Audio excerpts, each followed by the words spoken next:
Dr. Keith Geluso is researching the many animals that inhabit blowouts or sandy areas in the Nebraska sandhills.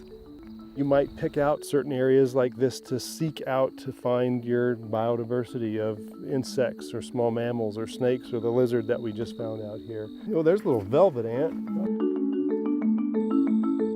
At a young age, Keith's father, who is also a field biologist, encouraged him to have an appreciation for animals and the environment. What is this?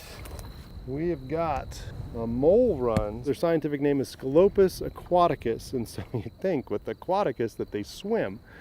They don't swim in water, but they swim in sand. To prove to yourself that there was something through here, I'm going to put my hand and all of a sudden it's going to break into a, there it is, and I can feel a hole, a tunnel going all the way through there.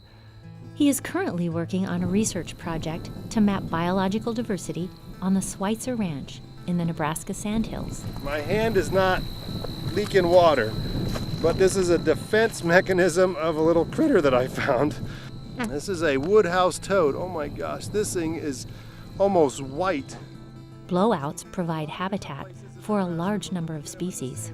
Species have edges, and there's reasons why they have edges, and so it's going to end when they hit the end of the sandhills or the sandhills that get too much rain, and so there won't be enough open sand for the adaptations for them to best survive.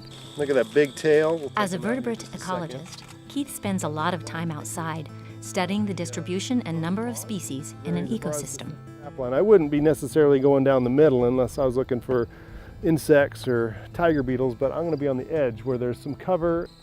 I am absolutely a kid in a candy store. There's a prairie lizard running along the edge. Kangaroo rat hole. There's another one. There's another one. Here's a little cutting. Oh yeah, that's been clipped off by a rodent. Here's where the kangaroo rat might be going in one way. Here's an out hole where he shoots and the animal doesn't even see he's coming out the other side. And so we can see with nice sand the story unfold right in front of us. There are a variety of habitats in the Nebraska sandhills. Here along Gracie Creek, they are setting live traps.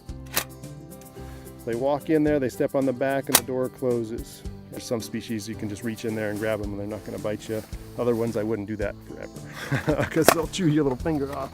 As a biology professor, Keith encourages his students to develop a sense of wonder and curiosity about the natural world. It's a runway of animals down here. We're going to have quite a few voles tomorrow. Keith often continues his research late into the evening. Many mammals, like the kangaroo rat, are nocturnal species. They sleep during the day and forage at night to avoid being easily spotted by predators. In the morning, Keith checks the traps and records information about the species that make their home along the creek. Open the door here. Meadow vole, Microtus pennsylvanicus. There's a lot more data we could take on these weights, and I just take down usually the sex and the age. Follow your passions. If you have an interest in science and getting out there, if you're interested and have a passion for it, go for it. There's just unbelievable paths you can take to become somebody who cares about the environment.